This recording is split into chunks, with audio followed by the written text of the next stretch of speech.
ఏంటి ఇప్పుడు మరి నోటిఫికేషన్ ఎప్పుడు ఏంటి, అది మీ మీద ఉన్నటువంటి పెద్ద బాధ్యత. విద్యార్థి యువ నాయకత్వాన్ని మొత్తాన్ని కదిలించారు, దూకిచ్చారు, కేసులు పడి పోరాడారు. మరి ఇప్పుడు ఏంటి, ఎప్పుడు?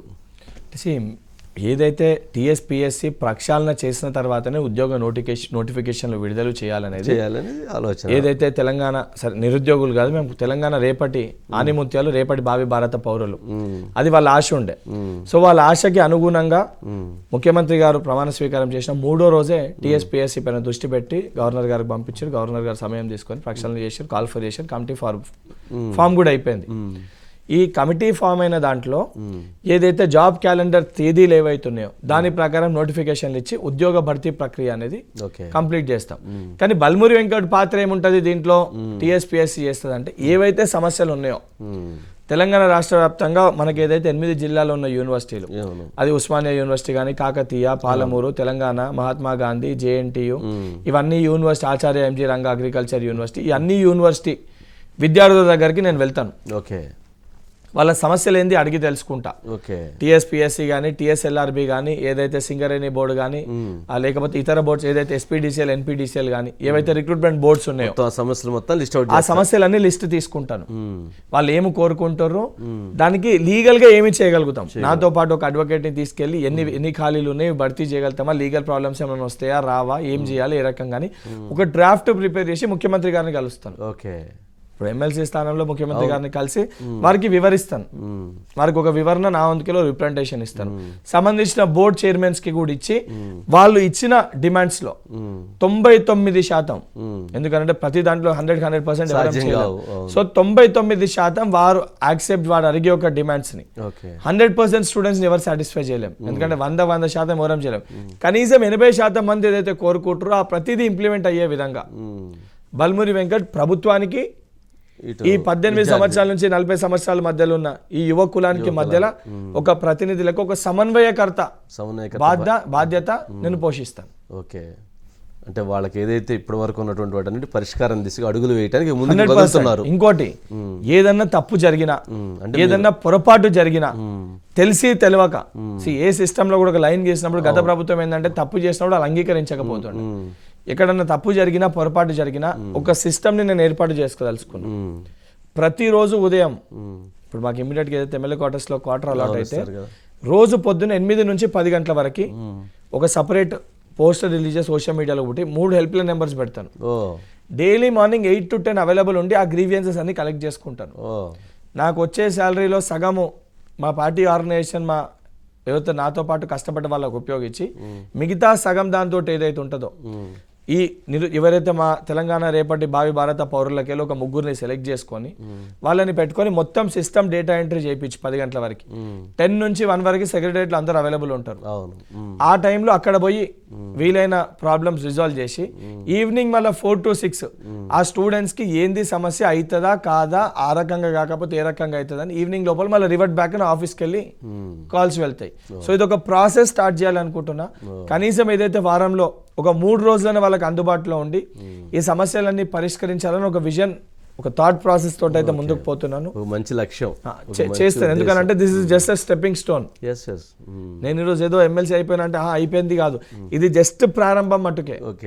మరి ఎంతో మంది ఏదైతే రేపు పొద్దున చట్టసభల్లో ఒక 50% మంది నా లెక్క చదువుకున్న వాళ్ళని తీసుకొచ్చిన రోజు నా లక్ష్యం నెరవేరుతుంది. అట్లాగే బల్మూరి వెంకట్ గారు ఇప్పుడేమన్నా ఎమ్మెల్సీగా అడుగుపెట్టారు, అట్లాగే యనుమూలు రేవంత్ రెడ్డి గారు ముఖ్యమంత్రి గారు కూడా ఎమ్మెల్సీగాని అడుగుపెట్టారు.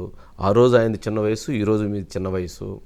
ఆ రోజు రేవంత్ రెడ్డి గారు అక్కడే కూర్చొని అక్కడ ఉన్నటువంటి ఆ రోజు నాగేశ్వర్ గారికి, ఎమ్మెల్సీగా పనిచేసిన నాగేశ్వర్ గారు, ప్రొఫెసర్ నాగేశ్వర్ గారికి, సార్ నేను ఏదో ఒక రోజు ముఖ్యమంత్రి అవుతాను, ఎలా అవుతారు అంటే అవుతాను, ఎలా అవుతానంటే అవుతాను అని చెప్పాడట. ఇలాగే అంటే ఆ రోజు ఆయన లక్ష్యం అలా ఉంది. మరి మీ లక్ష్యం ఏంటి?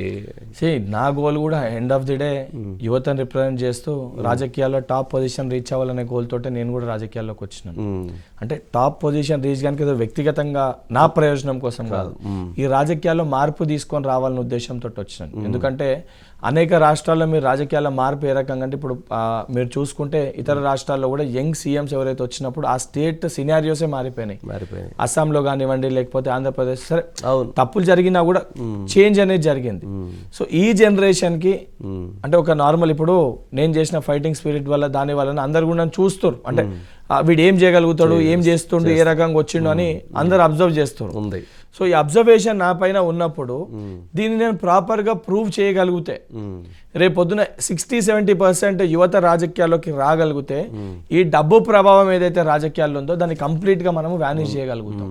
సో ఆ వ్యానిష్ చేయడానికి ఏ లక్ష్యము ఆ టాప్ చైర్లో ఏదో ఒక రోజులో తప్పనిసరిగా చేరగలుగుతాను. చేరాలి అంటే యువతకు ఆదర్శంగా ఉండాలంటే చేరాలని ఒక సంకల్పంతో నేను రాజకీయాల్లోకి వచ్చిన 100% ఆ దిశగా నేను అడుగులు వేస్తాను. ఆ అడుగులు వేసే క్రమంలో పెద్దలు మీసొంటి మీడియా వాళ్ళు కానీ లేకపోతే ఎవరైతే అనుభవం ఉన్న పెద్దవాళ్ళు కానీ ఇప్పుడు మా చట్టసభల్లో జీవన్ రెడ్డి గారు ఎమ్మెల్సీగా ఉన్నారు, వారి దగ్గర ఇన్పుట్స్ తీసుకుంటూ దానితో పాటు టీచర్స్ ఎమ్మెల్సీగా 2-3 అంటే టీచర్స్ గ్రాడ్యుయేట్స్ ఎమ్మెల్సీ గెలిచిన ప్రొఫెసర్స్ వాళ్ళు వీళ్ళు ఉన్నారు. దాంతో పాటు ప్రొఫెసర్ నాగేశ్వరరావు గారు కానివ్వండి, కోదండరామ్ గారు కానివ్వండి, ఎవరు తెలంగాణ ఉద్యమంలో క్రియాశీలక పాత్ర పోషించిన వాళ్ళు ఉన్నారు. తెలంగాణ ఉద్యమాన్ని ప్రారంభించిన ఆ రోజు టి పురుషోత్తం రావు గారు, ఓయూలో వీసీగా పనిచేసిన తిరుపతి రావు గారు, అసంటి వ్యక్తులు కూడా ఉన్నారు. అందరి దగ్గరికి వెళ్తాను, ఇన్పుట్స్ తీసుకుంటాను, మళ్ళా క్లాసెస్ మళ్ళీ స్కూల్ జాయిన్ అయినా అనుకుంటా, స్కూల్ జాయిన్ అయినా అనుకుంటా. పొద్దున 5 నుంచి 8 గంటల వరకు చదువుకుంటా, 8 నుంచి 10 గంటల వరకు సమస్యలు వింటా, 10 to 12 సెక్రటేరియట్ వెళ్తా, మళ్ళీ సాయంత్రం ఏదైతే 12 నుంచి 3 గంటల వరకు నా పర్సనల్ వర్క్స్ ఏమన్నా చూసుకున్నా, నా ఆర్గనైజేషన్ పొలిటికల్ వర్క్ చూసుకుంటా, మళ్ళీ 4 నుంచి 6 గంటల వరకు నా కాంగ్రెస్ పార్టీ శ్రేణులకు అందుబాటులో ఉంటా, 6 నుంచి 7 గంటల వరకు రెస్ట్ తీసుకొని మళ్ళీ 7 నుంచి 8-9 గంటల వరకు నా కుటుంబానికి సమయానికి కేటాయిస్తారు. చాలా క్లియర్గా ఉన్నారు, సంతోషం. అంటే లక్ష్యం బాగుంది, ఉద్దేశం బాగుంది, చేయాలనుకుంటున్నటువంటి పని బాగుంది. ఇవన్నీ ఉన్నప్పుడు మనం అనుకున్నటువంటి లక్ష్యం, మనం చేసే పని బాగున్నప్పుడు మీరు అనుకున్నటువంటి లక్ష్యానికి చేరేటువంటి అవకాశాలు ఎక్కువగా ఉంటాయి. మంచిది, సంతోషం. అంటే ఎప్పుడైనా భవిష్యత్తులో అటువంటి లక్ష్యాలు పెట్టుకొని రేవంత్ రెడ్డి గారు అలాగే వెళ్ళారు కదా, వారు చెప్పినటువంటి ఒక ఎగ్జాంపుల్ వాళ్ళ దేశ రాజకీయాలకు ఒక ఎగ్జాంపుల్. అట్లాగే ఇప్పుడు మీరు ఎమ్మెల్సీగా అయ్యారు అంటే కమ్యూనిటీ చాలా ఆశ్చర్యం. బల్మూరి వెంకట నరసింహారావు, మీరు వెలమ కమ్యూనిటీ రాజకీయ జస్ట్ కమ్యూనిటీ అంటే రాష్ట్ర రాజకీయాల్లో ఇలాగైనా కుల ప్రభావాలు ఉన్నాయి. అటు బీఆర్ఎస్ పార్టీని ఇటు కాంగ్రెస్ పార్టీని అనేక సందర్భాల్లో విమర్శించారు. కానీ మీరు అక్కడ ఉండి ఇక్కడ సక్సెస్ఫుల్గా ముందుకెళ్ళటం ఏంటది? అంటే నేను బాగా బ్రాట్ మొత్తం హైదరాబాద్, మీరు ఎక్కడ కూడా చూసుకుంటే నేను బల్మూరి వెంకట నరసింహరావు అని ఫస్ట్ టైం ఆ పిలిపే నాకు చాలా కొత్తగా ఉంది. నాకున్న పేరు బల్మూరి వెంకటే, అంతే సుపరిచితుడు, గుర్తుపట్టేది కూడా ఆ పేరు. అనేక సందర్భాల్లో హుజరాబాద్ ఎన్నికల సమయంలో కూడా నేను చెప్పిన, నీ కులం ఏంటంటే నిరుద్యోగుల కులమే నా కులము, విద్యార్థుల మతమే నా మతం అని చెప్పిన. చాలా క్లియర్ గా నా విజన్ చాలా క్లియర్ గా ఉంది. మనం ఏ కులంలో పుడతాము, ఏ మతంలో పుడతాం అనేది మన చేతిలో ఉండదు. సో పుట్టినప్పుడు 100% ఆ కులానికి మతానికి ఏదో ఒకటి చెయ్యాలి, అది బాధ్యత. పుట్టినప్పుడు దానికోసం చేయాల్సిన బాధ్యత ఉంటుంది. కానీ దానికంటే పెద్ద బాధ్యత దేశం కోసము, ప్రజల కోసం ఏదో ఒకటి చేయాలి, అది ఫస్ట్ ప్రయారిటీ. సెకండ్ ప్రయారిటీ ఇవన్నీ డివిజన్ ఆఫ్ వర్క్, ఇవన్నీ చిన్నవి, ఇవన్నీ చాలా చిన్నవి. సో ఫస్ట్ ప్రయారిటీ ఫినిష్ చేసుకున్నాక ఆ క్రమంలో ఆ ఫస్ట్ ప్రయారిటీ దాంట్లో వీళ్ళు కూడా వస్తారు కదా, వస్తారు. సో ఆ దిశగా పనిచేసినాను తప్ప ఏ రోజు కూడా నేను నేను వాళ్ళపైన చేయొద్దు, వీళ్ళపైన ఫైట్ చేయొద్దు అని చెప్పని అలాంటి ఇబ్బంది ఏమైనా వచ్చింది ఎప్పుడన్నా దగ్గర నుంచి? ఎవరికన్నా ఉంటుంది. ఇప్పుడు మనం ఒక దగ్గర ఉండి పోరాటం చేస్తున్నప్పుడు నువ్వు ఇది అని చెప్పని గుంజే ప్రయత్నం కానీ, రమ్మని కానీ, కలిసే ప్రయత్నం కానీ చేస్తారు. సో వారు కలిసినప్పుడన్నా కలుస్తాను, వాళ్ళు మాట్లాడినప్పుడు మాట్లాడతాను. కానీ మీ పోరాటం, మీ లక్ష్యం కానీ చాలా క్లియర్ గా చెప్తాను. నా విజన్, నా ఐడియాలజీ, నా సిద్ధాంతము కాంగ్రెస్ ఐడియాలజీ. నాది సెక్యులర్ భావజ్వాలతో ఉన్న వ్యక్తిని నేను. ఎందుకంటే నేను పుట్టి పెరిగింది హైదరాబాద్ లో. హైదరాబాద్ లో హిందూస్, ముస్లిమ్స్, క్రిస్టియన్స్ అందరూ కలిసి ఉంటారు. అందులో నేను పెరిగింది మొత్తము అంబర్పేట అసెంబ్లీ పరిధిలో నారాయణగూడలో నేను పుట్టి పెరిగింది. అది మొత్తం ఎడ్యుకేషన్ హబ్. అది ఆడ అన్ని రాష్ట్రాలకు సంబంధించిన వాళ్ళు వస్తారు చదువుకోనికి. తెలంగాణ రాష్ట్రంకి వెళ్ళి అన్ని దేశ అంటే వేరే ఇతర కంట్రీస్కి వెళ్ళి కూడా వచ్చి చదువుకోనికి అది ఎడ్యుకేషనల్ హబ్ లేకుండే మొదటికెళ్ళి. సో ఆడ నేను పుట్టి పెరిగినాను. అండ్ అక్కడ ఏంటంటే ఒకవైపు క్రీమ్ క్రౌడ్ ఉంటే ఒకవైపు అంతా స్లమ్ ఉంటుంది. సో నాకు ఆ డిఫరెన్షియేషన్ కూడా లేకుండే చిన్నతనంలోకి వెళ్ళి. సో నాకు అసొంటి ఒక కల్చర్లో నేను పెరిగినాను కాబట్టి అసలు నాకు అది ఏ రోజు కూడా నాకు అనిపించదు నువ్వు ఇది నువ్వు అది అని అంటే. సరే అందులో నేను ఉన్న కాబట్టి ఎవరైనా వాళ్ళు వచ్చి కలిస్తే కులం వాళ్ళంటే ఉన్న చిన్న కమ్యూనిటీ కాబట్టి ఏదో ఒక రకంగా సుట్టరికం అవుతుంది కాబట్టి బాబాయ్ అది అని చెప్పి పిలుస్తాను. నా కల్చర్ చాలా క్లియర్ గా ఉన్నారు. మనకి గ్రామాల్లో ఏదైతే కల్చర్ ఉంటుందో, గ్రామాల్లో కుల మతాలకు అతీతంగా బావ, అల్లుడు, కోడలు, వదిన అని చెప్పి పిలుచుకుంటాం. ఆ కల్చర్ ని మనము భారతదేశంలో చెయ్యాలి. ఆ లక్ష్యమే రాహుల్ గాంధీ గారు ప్రారంభించిన భారత్ జోడో యాత్ర. భారత్ జోడో యాత్ర అంటే వెంకట్కి ఇప్పుడు కాంగ్రెస్ పార్టీలో కూడా రాజకీయాల్లో చాలామంది మామలు, చాలామంది అన్నలు ఇట్లా ఉన్నట్లు ఉన్నారు కదా. ఎవరెవరు అన్నలు, ఎవరెవరు మామలు? అంటే చిన్నతనంలోకి వెళ్ళి సరే మీరు అన్నదానికి ఇప్పుడు రేవంత్ రెడ్డి గారు నాకు చిన్నప్పుడు మా నేబర్, అంటే ఇంటి పక్కన ఉంటుండే. సో వారు మమ్మీని అక్క అని పిలుస్తుంటే నేను అట్లా నాకు మామే అని చెప్పి చిన్నప్పటికెళ్ళి పిలుచుడు అలవాటు.